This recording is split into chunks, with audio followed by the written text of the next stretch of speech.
Segundo de Samuel, capítulo 11, versión de la Biblia Reina Valera contemporánea, versos del 1 al 5.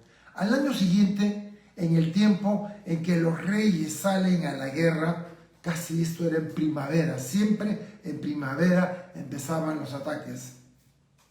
David envió a Joab y a sus siervos y a todo el ejército de Israel a combatir a los amonitas. Y a los filisteos ya están sometidos, ahora vienen los vecinos que son los amonitas. A los que vencieron luego de ponerle sitio a la ciudad de Rabá o Rabat en la actual Jordania. Y David se quedó en Jerusalén.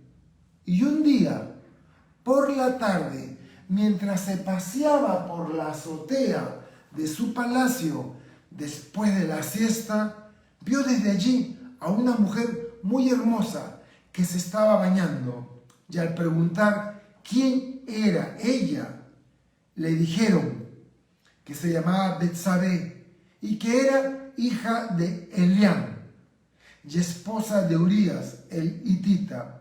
Entonces David ordenó que la llevaran a su presencia. Ella se presentó ante él la tomó y se acostó con ella. Después de tener relaciones, ella se purificó y regresó a su casa. Betsabé quedó embarazada y cuando se dio cuenta, lo hizo saber a David. A partir de este capítulo, todo va a ir cuesta abajo para el rey David. Las cosas no van a salir como él esperaba.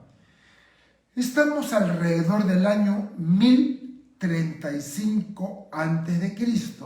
Es decir, el pasaje que estamos estudiando hoy ocurrió hace más de 3000 años y yo me sorprendo al ver cómo un libro, un pasaje de 3000 años de antigüedad pueda tener tanta actualidad para nosotros el día de hoy. El primer detalle aquí es que David no salió con sus hombres a pelear. Joab está con los hombres peleando contra los amonitas, sino que se quedó en casa. Bien dice ese viejo proverbio que la ociosidad es la madre de todos los vicios. Así que se levantó tarde, almorzó y echó su siesta después de almorzar. Y al despertar, subió a la azotea. Su palacio dominaba las casas de alrededor y desde allí tenía una vista privilegiada. Y no tuvo pudor al observar a una mujer bañándose. Sus ojos estimularon sus apetitos carnales y la deseó. Noten que el texto bíblico nos dice que ella era muy hermosa. Y aquí he sacado una colección de 5 versículos, 1, 2, 3, 6 versículos que hablan al respecto. Primer versículo, Génesis 3:6. Eva. La mujer vio que el árbol era bueno para comer y apetecible a los ojos y codiciable. Es subrayado, vio, apetecible y codiciable. Exactamente las 3 cosas que pasó con David. Vio a Betsabé, la apeteció y la codició. Génesis 6:2 nos habla, sucedió que los hijos de Dios vieron que las hijas de los hombres eran hermosas, entonces tomaron mujeres para sí, las que escogieron de entre ellas. Vieron, codiciaron y tomaron. Algunos comentaristas dicen que ella lo hizo a propósito. Sabía que David se había quedado, así que salió a bañarse a la azotea de su casa para que el rey David la pudiera ver. Otros dicen de que no, que ella fue víctima de las circunstancias. No lo sabremos realmente qué fue lo que pasó aquí. Proverbios 6:25 dice, no codicies en tu corazón su hermosura, ni dejes que ella te atrape con sus miradas. Vemos que David a estas alturas, cuando la ve, pregunta a su guardia, a sus hombres cercanos, quién era ella. Resultó ser la nieta de Ahitofel, consejero de David. Además, era una mujer casada con uno de sus militares que estaba en el frente de batalla luchando, Urías, hitita. Esta información debió ser para él suficiente para echarse atrás, pero no lo hizo. Génesis 34:2. Y Siquem la vio a Dina, hermana de los hijos de Jacob, hijo de Amor Hebeo, que era príncipe de aquella tierra, y tomándola con violencia, se acostó con ella y la deshonró. Otra vez, los ojos, los deseos, los apetitos, el egoísmo y la violencia. Job 31:1, Job dice: hice un compromiso con mis ojos de no poner la mirada en ninguna doncella.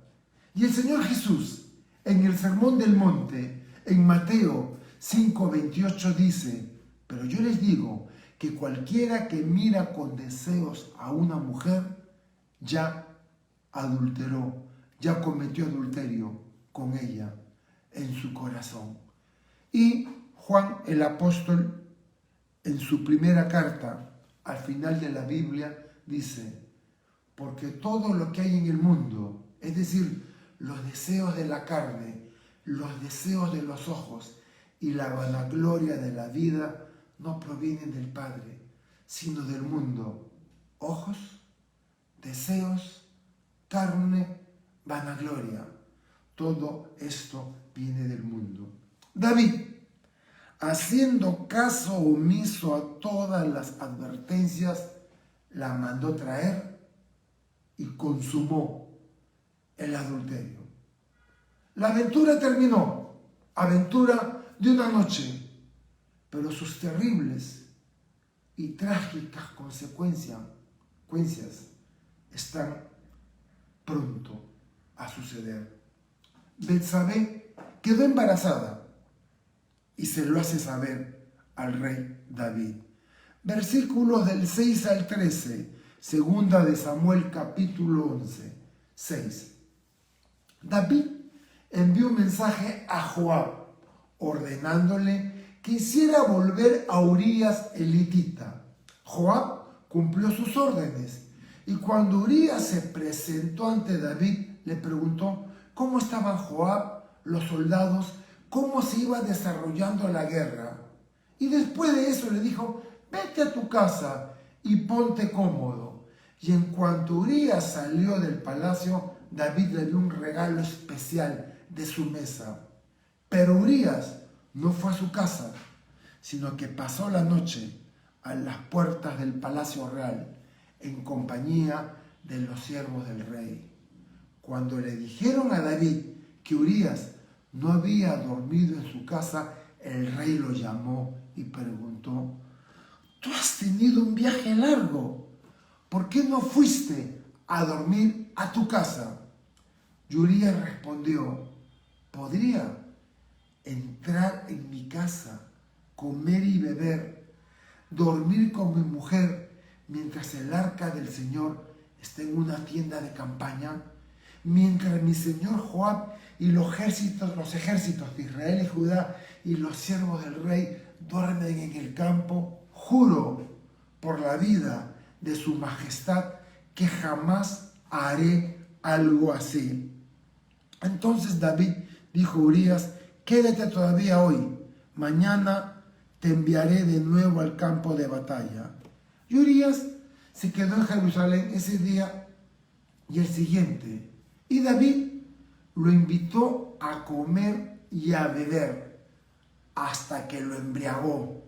Pero Urías no regresó a su casa, sino que se fue a dormir junto con los siervos del rey. El plan urdido por David era simple y casi imposible de que falle.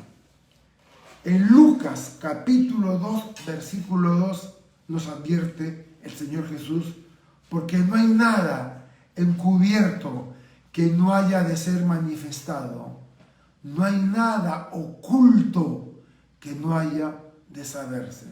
Así que David entendió que después de estar en el frente de batalla, Urías es traído delante de David, quien le pregunta por detalles de la guerra. Urías debió quedar extrañado. ¿Por qué lo llamaba a él? Entre tantos militares, él era ni siquiera judío, era hitita. Y después de preguntarle, lo envía a casa. David no dudaba que pasaría la noche con su mujer. Luego volvería a la batalla y creería que el hijo era suyo. Porque la guerra, el conflicto viene y regresa, lo más probable es que él crea que el hijo era suyo. Así que ese era el plan perfecto de David. No había manera que se escapara.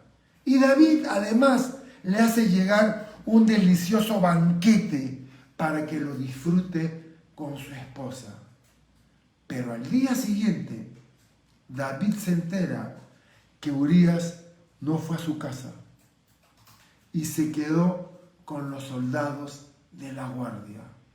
Así que molesto, lo manda a llamar y le pregunta: ¿por qué no fuiste a casa? Su plan había fallado. Pero es el versículo 11 aleccionador. Urías era más noble y mejor hombre que el rey David. Jamás haría algo así mientras mis compañeros están en el frente de batalla, luchando por Dios y por ti, oh rey. El plan A ha fallado. Plan B, emborracharlo y que en ese estado vaya a su casa. Urías no fue a su casa, durmió con la guardia de palacio.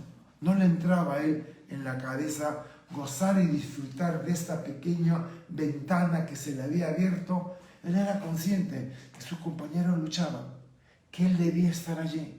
No entendía y tampoco haría nada para tomar ventaja de la situación. Versículos del 14 al 21. Por la mañana, David escribió una carta para Joab y la envió por medio de Urías. Urías tenía la carta en su mano. La carta decía: pon a Urías al frente, en lo más recio de la batalla, y luego de una orden para que los hombres se replieguen y él quede solo, para que el enemigo lo hiera de muerte. Así que cuando Joab sitió la ciudad de Rabat, mandó a Urías al frente, donde peleaban los hombres más valientes. Y cuando los amonitas salieron de la ciudad, cayeron algunos soldados del ejército de David, y entre ellos murió Urías hitita. Entonces Joab envió a David un informe de lo sucedido en la batalla, y al mensajero le instruyó: una vez que hayas informado al rey de lo sucedido en el campo de batalla, si el rey comienza a enojarse y pregunta: ¿por qué se acercaron tanto a la ciudad? ¿No saben que hay peligro de que alguien arroje algo desde la muralla? Recuerden cómo murió Abimelech, el hijo de Jerobal, murió en Tebes, porque una mujer le arrojó desde la muralla un pedazo de rueda de molino. ¿Por qué se acercaron tanto a la muralla? Tú le dirás: también murió Urías, el hitita. Y vemos en la lámina que se han acercado a la ciudad, vemos que ha sido herido Urías. El plan C: si no es por las buenas, será por las malas. Urías llevaría en su mano su sentencia de muerte. Joab obedece, lo pone en los recios de la batalla y Urías muere. Le dice al mensajero que si al darle las noticias malas del combate, el rey enfurece, que mencione la muerte de Urías y que va a ver cómo el rey va a cambiar. Versículos del 22 al 27. El mensajero corrió a llevar las noticias a David, tal y como Joab le había dicho.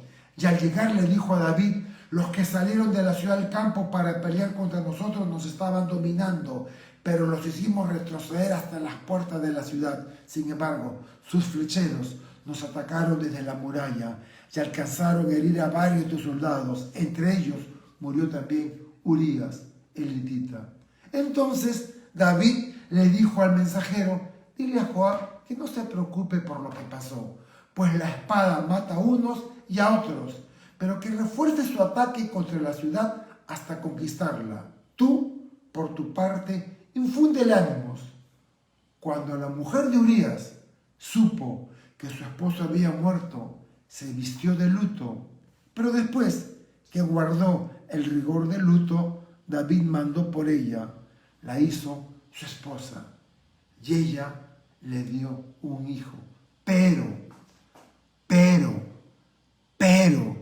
esta acción de David no le agradó al Señor.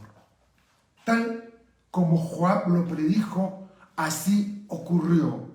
Al enterarse de la muerte de Urías, David cambia de actitud. Reconoce que a veces se gana y en otras se pierde. Y envía al mensajero de vuelta con unas palabras de ánimo. Betsabé cumple con el rigor que la ley le exige de guardar el luto por su marido. Y al terminar su luto, David la toma por esposa. Y David es visto por la gente común en Jerusalén, por sus súbditos, como un rey misericordioso, y es loado por su gesto noble de amparar a una viuda embarazada. Nadie sabía lo de Urías, todos creyeron que era hijo de Urías. Y allí estaba el rey, qué noble. Una viuda de uno de sus militares está embarazada y ahora va a quedar en la indigencia. Y nuestro rey la toma para cuidarla. ¡Bravo! ¡Qué rey tenemos!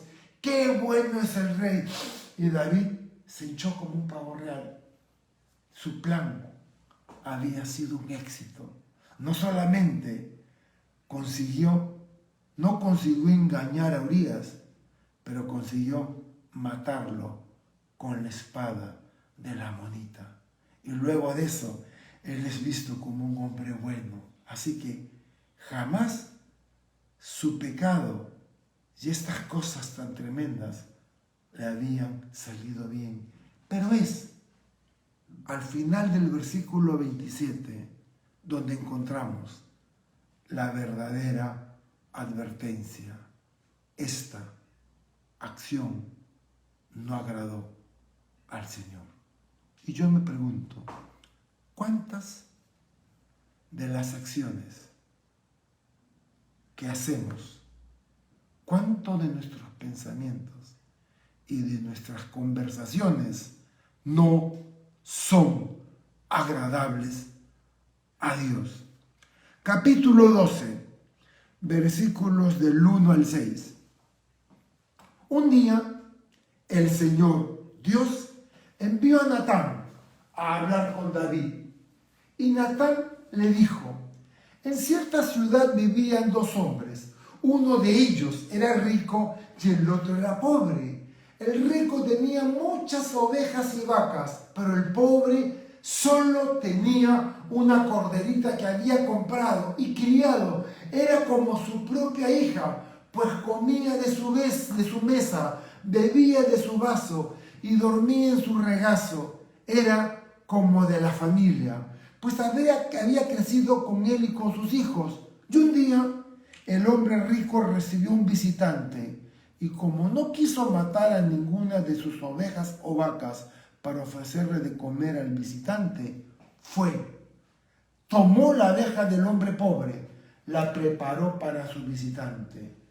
Cuando David escuchó esto, se puso furioso contra aquel hombre y le dijo al profeta Natán: juro por el Señor que ese hombre merece la muerte por haber actuado así, sin mostrar nada de misericordia. Tiene que pagar 4 veces el valor de la oveja. Está furioso David. David estaba convencido que su pecado había quedado oculto y sigue con su vida sin ningún remordimiento por el adulterio y el asesinato en manos de los amonitas, pero por orden de él. Como David no lo había visto, Dios envía al profeta Natán para que lo exhorte y le narra una historia de una injusticia descarada. El hombre con muchas ovejas y vacas y rico era el rey David. Y el otro hombre pobre al que le quitaron su corderita era Urías. La corderita es Betsabé. Pero, sin imaginarlo, David acaba de declarar su propia sentencia de muerte. Versículos del 7 al 15. Entonces Natán le dijo: tú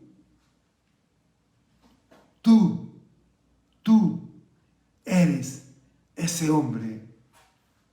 Así ha dicho el Señor Dios de Israel: yo te consagré como rey de Israel, te libré del poder de Saúl, te di el palacio que fue de tu Señor, puse en tus brazos sus mujeres, además te entregué las tribus de Israel y de Judá, y por si esto fuera poco, estaba dispuesto a darte mucho más. ¿Por qué menospreciaste la palabra del Señor y actuaste mal delante de sus ojos? A Urías, hitita, lo mataste por medio de la espada de los amonitas para quedarte con su mujer. En castigo, sentencia: la violencia jamás se apartará de tu familia. Problemas domésticos, violencia familiar, pues menospreciaste al Señor y tomaste como mujer a la esposa de Urías el hitita. Pero así dice el Señor: haré que el mal sobrevenga sobre tu propia casa, y ante tus propios ojos entregaré tus mujeres a tu prójimo, y a pleno sol se acostará con ellas. Lo que tú hiciste en secreto lo haré a plena luz del día, en presencia de todos los israelitas. David respondió: reconozco que he pecado contra el Señor. Y Natán le dijo: el Señor ha perdonado tu pecado y no vas a morir. La sentencia de muerte ha sido aplazada. Pero como los enemigos del Señor hablan mal de Dios por tu pecado, tu hijo recién nacido morirá. Y después de esto, Natán regresó a su casa. Yo me imagino cuando el profeta Natán le contaba la historia a David. Un hombre tenía muchas ovejas y otro solo tenía una corderita, y mandó matar la corderita de este hombre. Yo me imagino que a propósito, cuando Natán le relataba la historia, se ha ido volteando hasta darle la espalda al rey David.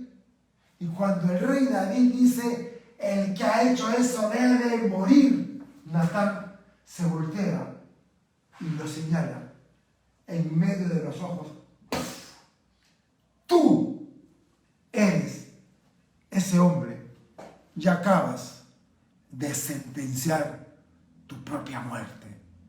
Y le recuerda todo lo que Dios ha hecho por él y la manera egoísta con la que David actuó. Y Natán sentencia dos cosas. Todo lo que hizo David a escondidas lo sufriría públicamente. Primero, jamás se apartaría de su familia, de entre sus hijos, la espada, es decir, la violencia y los asesinatos. Y dos, sus esposas serían violadas públicamente y él deshonrado y humillado por este acto infame.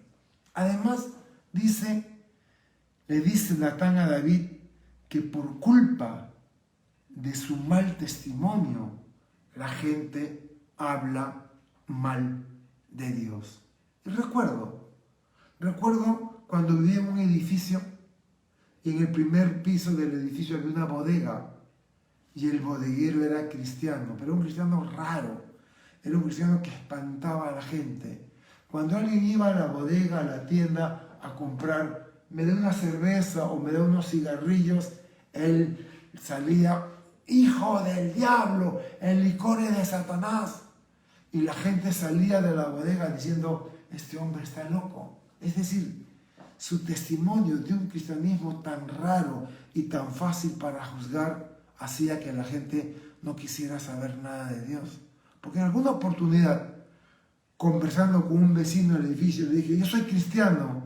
Y abrió los ojos y me dijo, ¿como el señor de la bodega? No, no soy como él. Definitivamente no soy como él. Pero mira lo que el apóstol Pablo le escribe a la iglesia en Roma, en Romanos 2:24. Y dice, porque como está escrito, por causa de ustedes, los cristianos que están en la iglesia de Roma, el nombre de Dios es blasfemado entre los paganos. Por tu culpa, que te llamas cristiano, y por tu pésimo testimonio, nadie quiere saber nada de Dios, nadie quiere saber nada de tu Dios, porque te llamas cristiano y vives como te da la gana. ¿Sabes? Hazle un favor al Señor, hazle un favor a la iglesia, hazte un favor a ti. Si no vas a vivir una vida consagrada a Dios como la de un creyente, no te llames cristiano, llámate como quieras, pero no tienes ningún derecho a embarrar el nombre de Dios por tu testimonio mediocre, porque no vives de acuerdo a las Escrituras. David se arrepiente ipso facto, reconoce su pecado. Noten que David tiene claro que ha pecado contra Dios, lo tiene clarísimo, y su arrepentimiento genuino al escuchar a Natán y darse cuenta de lo horroroso de su pecado y que lo ha llevado a asesinar a un hombre inocente, cae de rodillas. Y aún más, sabe que por su pecado el niño que acaba de nacer morirá. Hay consecuencias. Dios perdona el pecado, pero las consecuencias siguen su marcha inexorable de destrucción. Así que detente y piensa dos veces antes de jugar con el pecado. En Proverbios capítulo 3, versículos 11-12 leemos, Hijo mío, no desdeñes la corrección del Señor, no te sientas mal cuando te reprenda. El Señor corrige al que ama como lo hace el Padre con su Hijo amado. Toda corrección del Señor a sus hijos es para bien. Versículos del 15 al 23, capítulo 12 de Segunda de Samuel.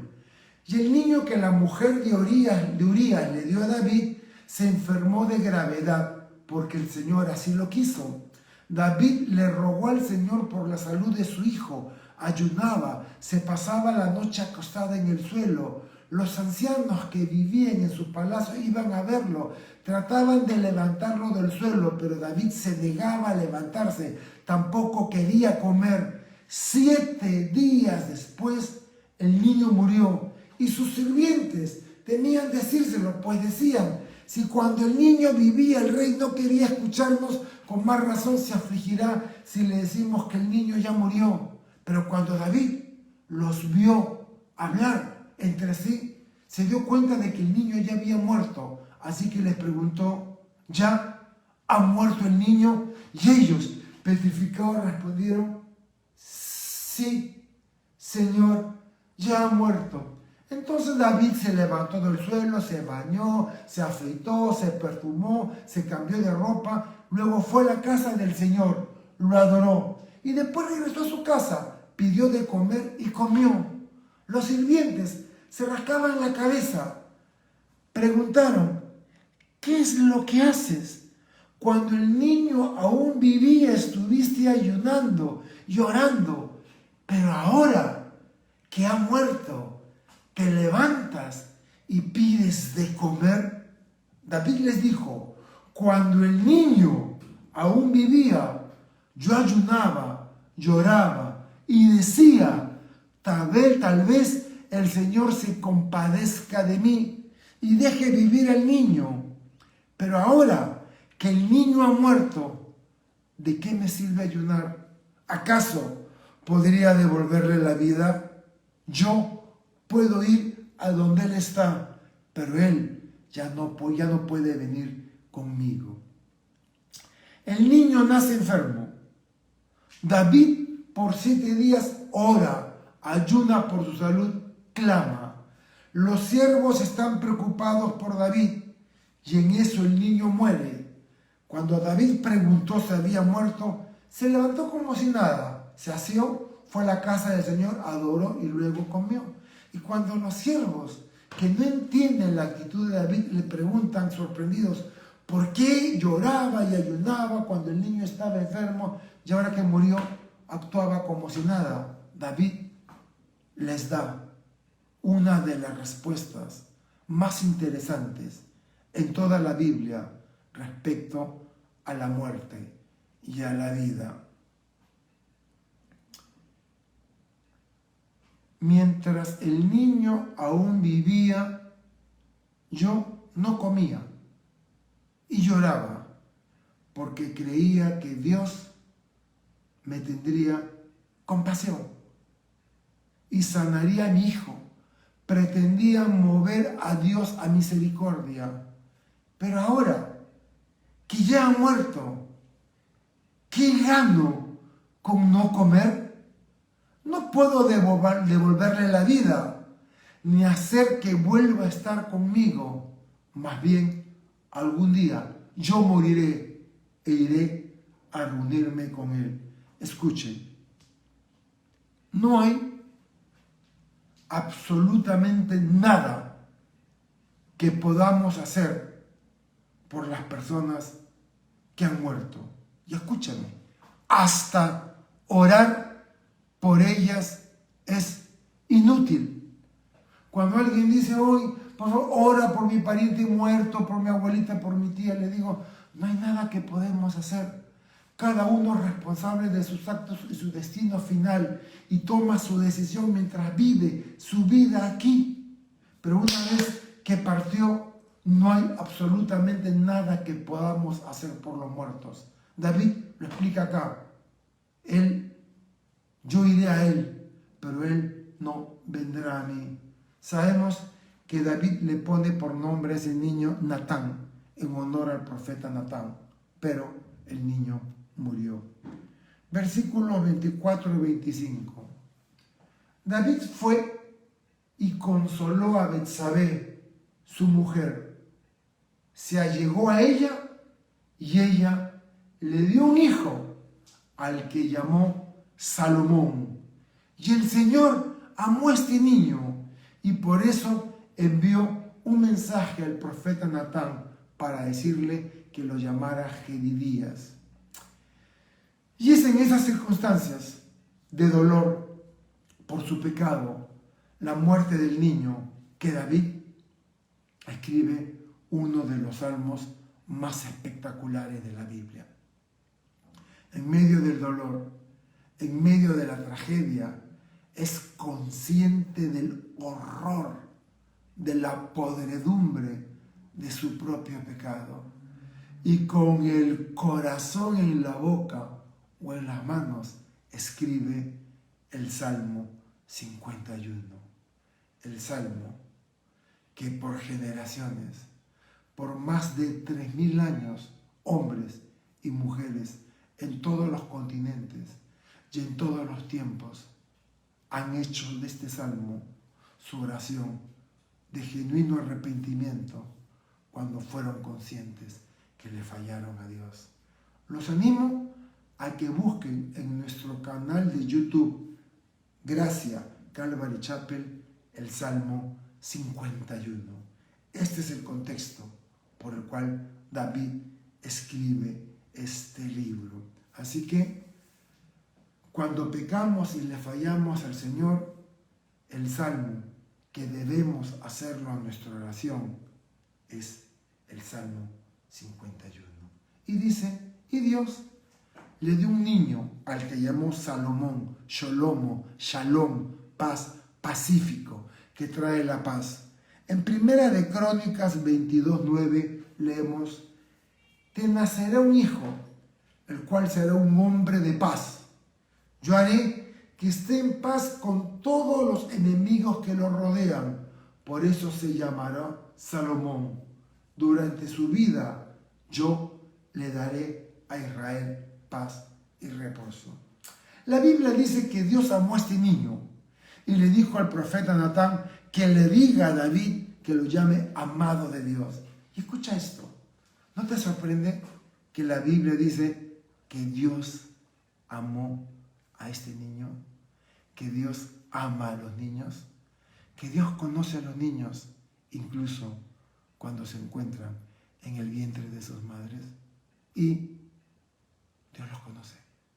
Con qué facilidad, impunemente, por nuestro pecado, queremos asesinar a niños no natos porque son un estorbo para nuestras vidas. Jamás vamos a condonar el aborto.